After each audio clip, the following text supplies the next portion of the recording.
Welcome, everybody, to my YouTube channel. My name is Joseph Yakabuchi. I am a training psychiatric nurse practitioner and psychoanalytic psychotherapist. And the main thing that motivates me in life is the quality of my own life and the quality of my interpersonal relationships.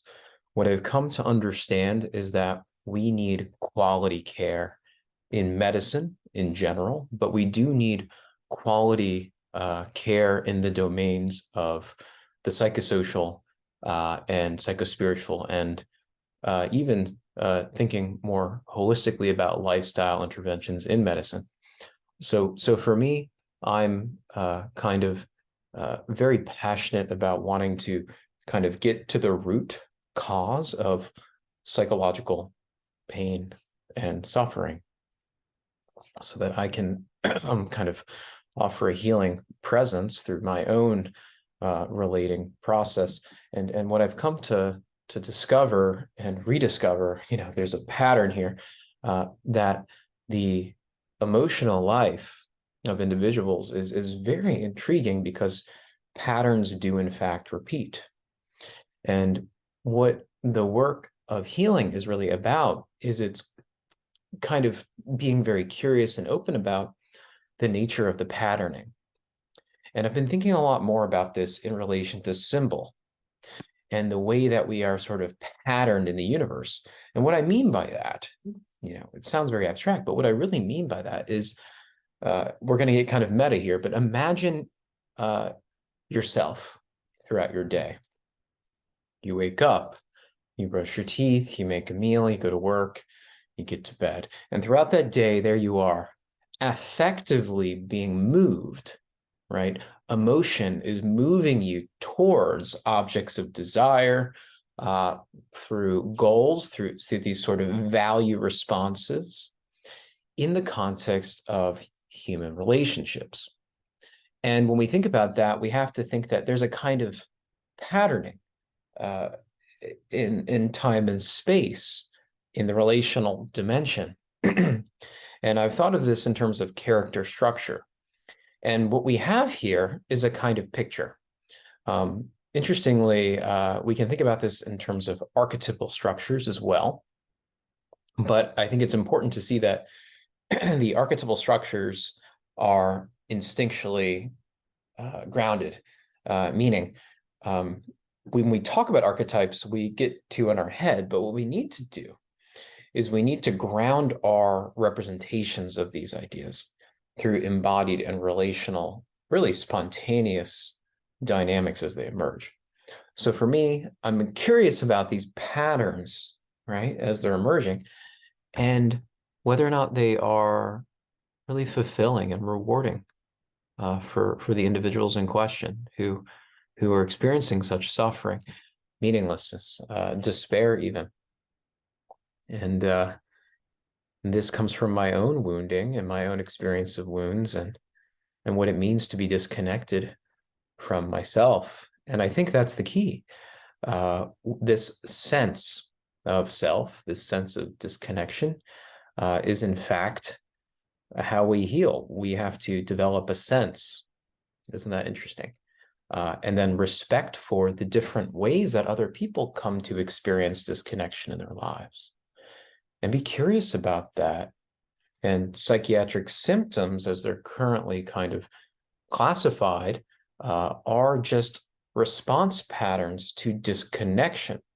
And what you do see in the psychopathology is different degrees of disconnection and disorganization of the self across a continuum. And as a consequence, our interventions need to be tailored to that level of disconnection.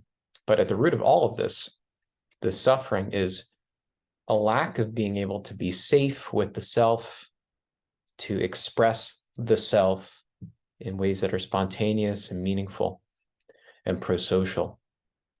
And with that all being said, that's my passion in life, is doing psychotherapy and psychiatry in a way that respects nature, the patterning in nature, such that we can do what we do best as human beings, to celebrate life together, to have something in our life that maybe we could even die for, because we believe in something that is not psychotic, but in reality, right? When we have that sense of reality testing, a sense of esteem, a sense of ego in the world, such that we can really confront the world. Yes. And how meaningful that is to confront the world in all these different ways.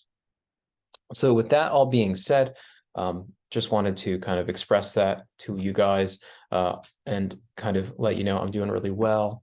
I'm actually in Atlanta for Christmas.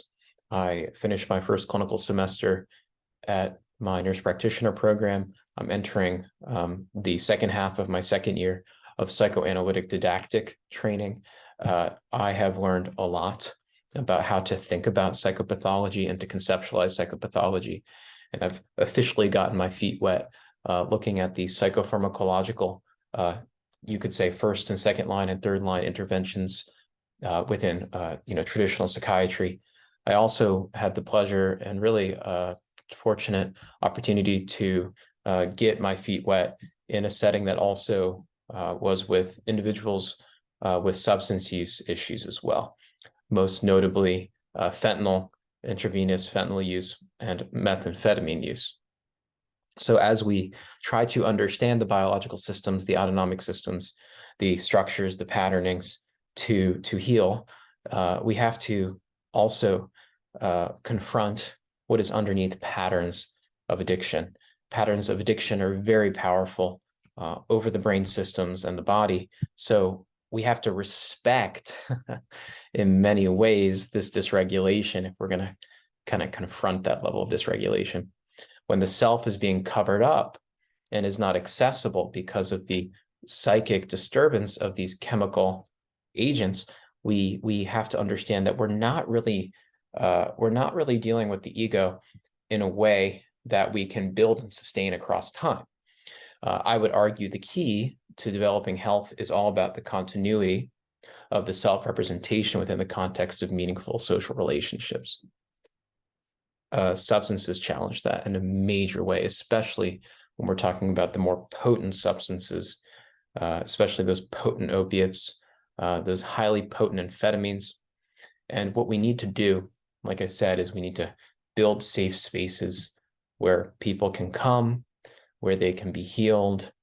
Medications can be used judiciously to kind of move them through those processes. That all being said, that's what's on my mind. And I'm so happy to have you here with me today. So take great care, and I'll see you soon. Bye-bye.